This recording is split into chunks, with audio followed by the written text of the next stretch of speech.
Tere tulemast võrkturunduse lehele. Minu nimi on Kristjan Kiis. Selles videos räägin ma sellest, mis siis juhtus aastaga ja miks ma tõmbusin tagasi võrkturunduse tegevuse juurest, selle elukutse juurest. Ja päris ausalt öeldes ma ei teagi. Ma tean seda, et ma tundsin siin, et midagi ei ole veel õiget või valmis minus endas. Ma vajan siiski rohkem aega, et aru saada, kuidas ma tahan teha. Kuidas teha nii, et ma tunnen, et ma südames teen seda hästi. Et iga kohtumine oleks sellise tundega, et mina tunnen ennast igal sellel hetkel hästi ja teine inimene tunneb ka. Ja teine inimene tunneb, et talle ei taheta müüa, talle ei taheta selgitada, talle ei taheta peale suruda mingit arvamust, vaid see olukord, see kohtumine oleks just kui sa saad sõbraga kokku ja räägid ainult selleks, et rääkida, mitte mingi tagapõhjaga. Mõte on olemas ja inimene saab ka sellest aru, aga ta tunneb ennast hästi ja vabalt. Ja ma olin peaaegu aasta aega, võib-olla isegi rohkem, ma olin kodus. Mulle väga meeldib näiteks arvutitega mängida. Mängisin arvutimänge, tegin eraldi veel oma YouTube'i kanali, Sahib Show, inglise keelest võid kirjutada YouTube'i, Sahib Show, näed seal. Proovisin YouTuberi elukutset, kindlasti jätkan seda aeg-ajalt hobina, väga huvitav.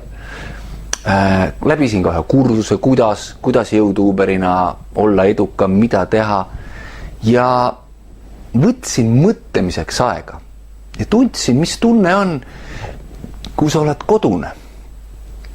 Kui sa oledki kodune ja kogu aeg ei lase sind trummeldada, et miks sa midagi ei tee ja ikka sa oled see ja sa pole kuhugi elus jõudnud. See on meile ühiskonna peale pressitud, see on selline, see on just kui palun pane mu käed raudu. Mina ei taha olla iseenda vang siin. Ma ei taha öelda, et mul on kiire, mul pole aega. Ma ei saa teha, mida ma tahan. Ma pean ärkama siis, kui hommikul kell seda nõuab.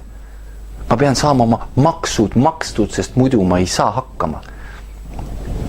On võimalik ka nii, et sa ei pea alati lubama endale kõige paremat ja võidki elada vähemaga ja mõelda läbi oma elu.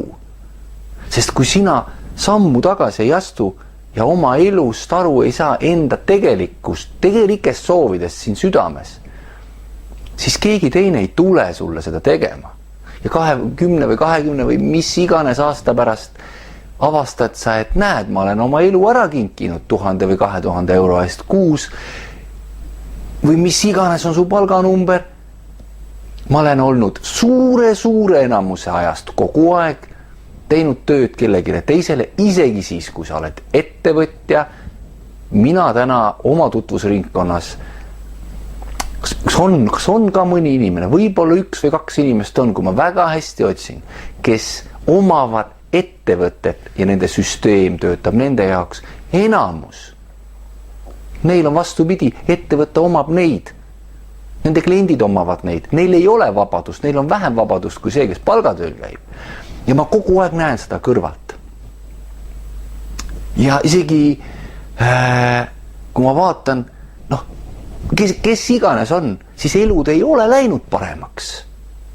Sõpradel on vähem aega. Sõpradel on vähem aega oma perede jaoks. Sõpradel on kogu aeg kiire. Ja kui küsida ausalt, kuidas sul läheb, esimene vastus ei ole tavaliselt see, mida sa tead, kuidas sul päriselt läheb. Ja siis tuleb see tegelik vastus välja. Nad ei ole rahul. Suur enamus ei ole rahul. Neile võib see töö meeldida, neile võib oma palk meeldida, see karjäär kõik, aga südames sees ei ole rahu. Miks ma sellest räägin? Mul oli sama tunne võrkturunduses, mis peaks olema lisatuluna, mis peaks olema algul sellena, et see on lisategevus, mõnus tegevus, kus sa arened, õpid, liigud edasi, saad uusi tutvusi ja tunned ennast hästi. kogu aeg selle juures. Mul muutus see. Ja siis ma sain aru, et ma olen samas kohas nagu kõik teised. Ma olen loonud siin endale teistsuguse puuri, kus ma arvan, et ma olen vaba. Aga tegelikult ma olen täpselt samamoodi sulgenud selle ukse ja vaatan, kuidas mõned linnud lendavad lõunasse. Tahaks ka. Ja ma tean, kuidas seda puuri just avada, aga ma ei ava. Sest ma olen ise selle kinni pannud. Ja vot siis ma olingi eemal. Kõigest ja kõigist. Ma suhtlesin sõpradega, käisin vahel väljas. Aga ma tahtsin teada, enne kui ma edasi lähen elus, enne kui ma üldse midagi teen, ma pean olema kindel, mida ma ei taha. Ja alles siis, mida ma tahan. Ja siis hakkasid asjad muutuma. Siis hakkas arusaam tekkima. Ja vot siis tuli see, kus sa tunned, et kuidas sa saad teha asju nii, et sina tunned ennast hästi, teised tunnevad ennast sinu kõrval hästi. Ja elu liigub edasi sinna, kuhu ta peab liikuma. Raskused jäävad nagunii, sest me inimesed ei arene. Ükski asi siin maailmas ei arene, kui ei ole raskust, kui ei ole seda väljakutset või seda, et sa pead, pingutamine ei ole õige sõna. Meile tahetakse nii palju valet informatsiooni, näe palju vaeva, tee palju tööd, pinguta, ma ei tea, mis iganes, see on täiesti, see oli võib-olla 100 aastat tagasi, võib-olla 50 aastat tagasi, praegu on teised ajad, hoopis teised ajad. Aga see on hoopis teine teema, sellest ma võin rääkida hiljem. Aga mõte on jah see, et aru saada kõigepealt ise endast. Astuda samm tagasi, see ei pea olema aasta. See võib olla 1 nädal. Kui sa tahad, 1 kuu. Igale inimesele on erinev asi, mis sobib. Ei ole nii, et kõigile on täpselt see asi sobilik. Ja siis, mis sai edasi, seda näeme järgmisest videost. Nii et ma ei tea, kas sa said siit videost väärtust. Kui said, kirjuta, kommenteeri, anna teada. Jaga seda videot, kui sa tundsid, et siin on mingi mõte, mingi idee. Pane like, kui sulle meeldis või kui sulle ei meeldinud. Vajuta subscribe, kui sa tahad, et sulle tuleksid veel teavitused, vajuta seda kellanupukest seal subscribe'i lähedal.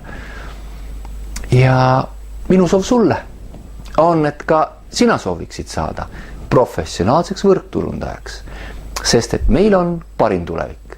Nüüd lähme ja räägime sellest tervele maailmale. Mina tänan.